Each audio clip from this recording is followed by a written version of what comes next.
Ma'asyiral muslimin wal muslimat rahimakumullah. Allahu akbar, Allahu akbar, Allahu akbar walillahil hamd. Hari ini adalah hari yang sangat bahagia. Hari ini juga adalah hari raya Idul Adha, yang kedua kali kita dalam kondisi masih diselimuti rasa takut dan khawatir terhadap virus corona, terutama varian terbaru yang teramat dahsyat. Kian hari kian mencekam, terus masih melanda kampung halaman kita, negara kita tercinta, dan negara-negara belahan dunia lainnya. Meskipun di saat bersamaan tahun ini adalah tahun duka cita seluruh umat manusia di dunia, terutama duka cita yang sangat mendalam untuk kita kaum muslimin. Setiap hari, setiap saat kita saksikan korban kematian terus berjatuhan satu demi satu. Mereka kembali ke hadirat Allah Subhanahu wa ta'ala untuk selamanya. Baik kematian itu disebabkan karena COVID-19 ataupun disebabkan karena yang lainnya. Ma'asyiral muslimin wal muslimat rahimakumullah.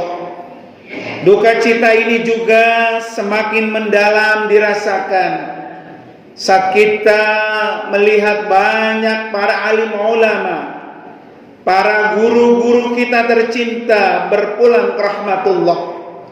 Satu demi satu mereka telah tiada untuk menghadap Sang Khalik.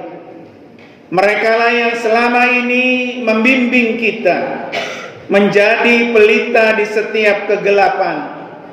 Kehilangan dan kepergian ulama bukanlah hal yang biasa.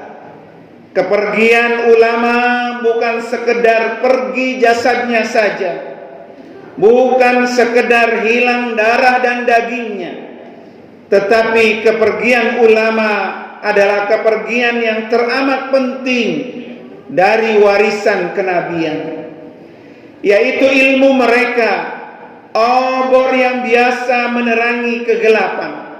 Bahkan mereka adalah pohon besar tempat kita berteduh. Saat ini mereka telah tiada. Kita khawatir kepergian para ulama ini pertanda awal dari kehancuran umat ini, karena orang-orang yang tidak berilmu itu akan bisa memberikan fatwa tanpa ilmu yang mereka miliki. Rasulullah sallallahu alaihi wasallam bersabda, "Innallaha la yaqbidul ilma intiza'an yantazi'uhu minal ibad, walakin yaqbidul ilma biqabdil ulama." Sesungguhnya Allah Subhanahu wa ta'ala tidak mengangkat ilmu dengan sekali cabutan dari para hambanya. Akan tetapi Allah mengangkat ilmu itu dengan mewafatkan para ulama. Ketika tidak tersisa lagi seorang pun ulama, manusia merujuk kepada orang-orang bodoh. Mereka bertanya, dan mereka orang-orang bodoh itu berfatwa tanpa ilmu. Mereka sesat dan menyesatkan. Hadis riwayat Imam Bukhari. Ma'asyiral muslimin wal muslimat rahimakumullah. Sama halnya duka cita yang teramat dalam juga dirasakan oleh saudara-saudara kita yang sedang mengantri puluhan tahun untuk menjadi tamu Allah agar bisa berangkat haji dengan segera. Namun karena wabah virus corona yang melanda dunia ini, mereka akhirnya gagal diberangkatkan. Pada hari ini adalah hari yang dinanti, hari yang ditunggu-tunggu oleh umat muslim untuk bisa menyempurnakan rukun Islam mereka, yaitu melaksanakan ibadah haji ke Baitullah. Hari ini mereka dilantik oleh Allah. Hari ini mereka diwisuda dan disematkan oleh Allah sebagai muslim yang sempurna agama Islamnya. Bahkan satu-satunya agama yang diridhai Allah, yaitu agama Islam. Al-yawma akmaltu lakum dinakum wa atmamtu alaikum ni'mati wa raditu lakumul Islam madina. Pada hari ini telah kusempurnakan untuk kamu agamamu, dan telah kucukupkan kepadamu nikmatku, dan telah kuridhai Islam sebagai agamamu. Surah Al-Maidah ayat 3. Ma'asyiral muslimin wal muslimat rahimakumullah.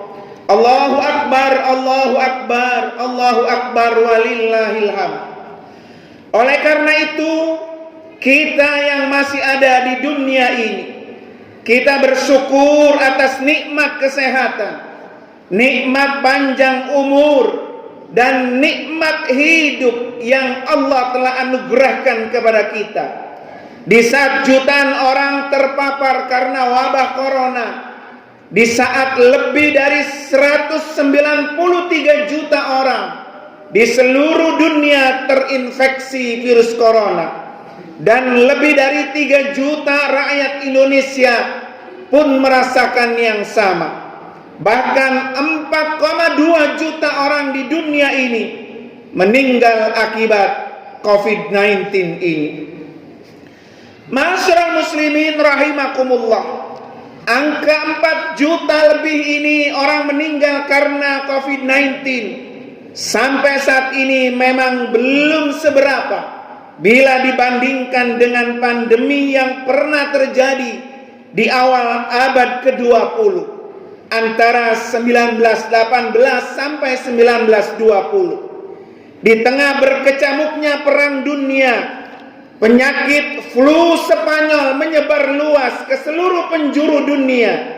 Penularannya juga sangat cepat dan mematikan seperti COVID-19 ini.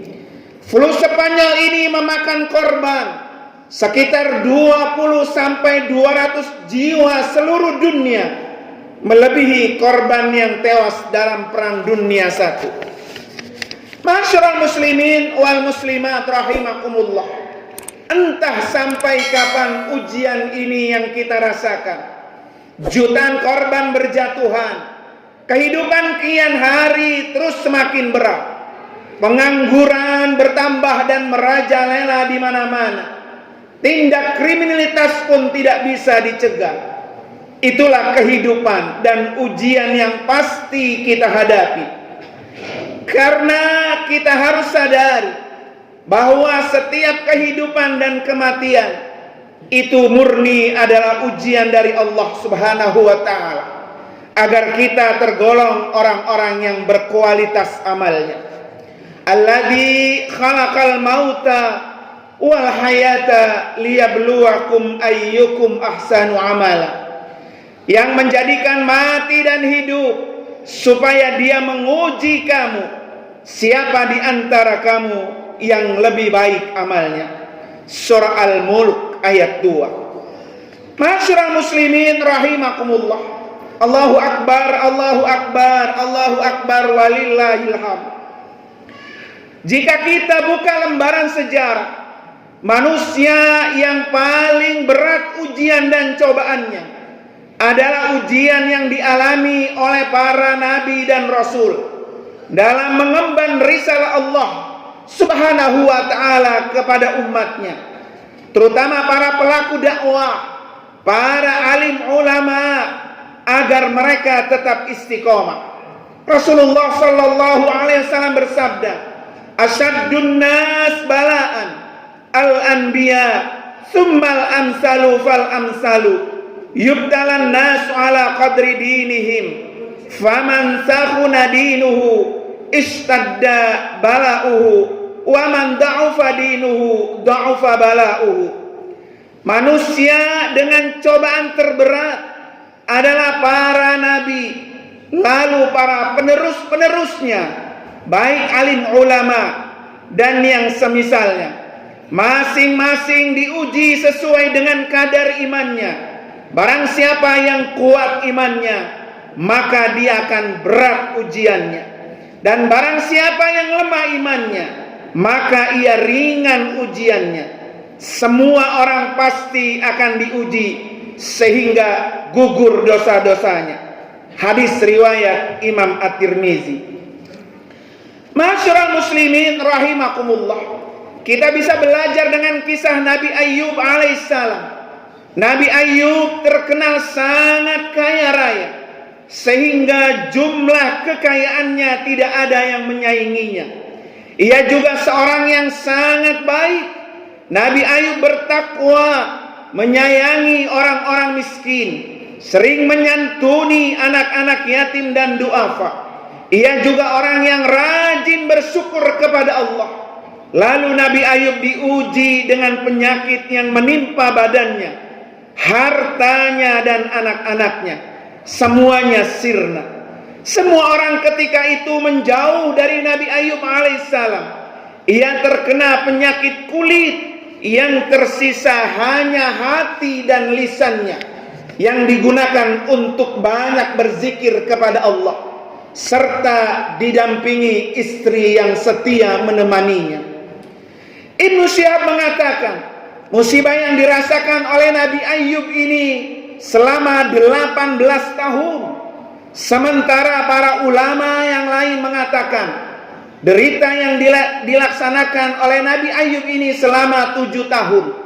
Begitu menderitanya Nabi Ayyub alaihissalam, istrinya sampai pernah bertanya, "Wahai Ayyub, jika engkau mau berdoa kepada Allah, tentu engkau akan diberikan jalan keluar." Tapi apa yang Nabi Ayyub jawab? "Aku telah diberi kesehatan selama 70 tahun. Sakit ini masih derita yang lebih sedikit yang Allah timpakan kepadaku, sampai aku bisa bersabar sama seperti masa-masa sehatku, yaitu selama 70 tahun. Ma'asyiral muslimin rahimakumullah. Dengan ketakwaan Nabi Ayyub, bersyukur, berderma, terus mengingat Allah, taqarrub ilallah, mendekatkan diri kepada Allah, dan bersabar atas semua musibah yang menimpanya. Akhirnya Allah subhanahu wa ta'ala menerima segala doa-doanya. Allah kembalikan semuanya seperti sedia kala, sehat walafiat, harta bendanya kembali, dan juga istri dan anak-anaknya. Ini semua dijelaskan oleh Allah dalam Al-Quran, surah Al-Anbiya ayat 83 sampai 84. Ma'asyiral muslimin rahimakumullah. Allahu Akbar, Allahu Akbar, Allahu Akbar walillahil hamd. Ujian berat juga dirasakan kepada Nabi Ibrahim alaihissalam, di mana begitu banyak Nabi Ibrahim alaihissalam diuji oleh Allah dengan ujian yang begitu berat. Pertama, ketika Nabi Ibrahim diperintahkan untuk membawa istri dan putranya pertama, Ismail alaihissalam, di tempat yang nyaman dari tempat tinggalnya di Palestina yang penuh dengan kebahagiaan. Tapi Allah suruh Nabi Ibrahim, istrinya Hajar dan anaknya Ismail ke lembah yang tidak ada kehidupan, lembah yang tandus, yaitu kota Makkah yang sekarang menjadi kota Makkah Al-Mukarramah. Beliau laksanakan perintah itu dengan penuh keyakinan, tawakal kepada Allah subhanahu wa ta'ala. Nabi Ibrahim tinggalkan istri dan putranya Ismail dengan rasa sedih dan kasihan, serta diiringi dengan doa Nabi Ibrahim, Rabbi habli minas salihin, fabasyarnahu bigulamin halim. Ya Allah, anugerahkan kepadaku seorang anak yang termasuk orang-orang yang soleh, maka kami beri dia kabar gembira dengan seorang anak yang amat sabar. Surah As-Saffat ayat 100 dan 101. Dalam doa lain Nabi Ibrahim panjatkan, walladzina yaquluna rabbana hab lana min azwajina wa dzurriyyatina qurrata ayun waj'alna lil muttaqina imama.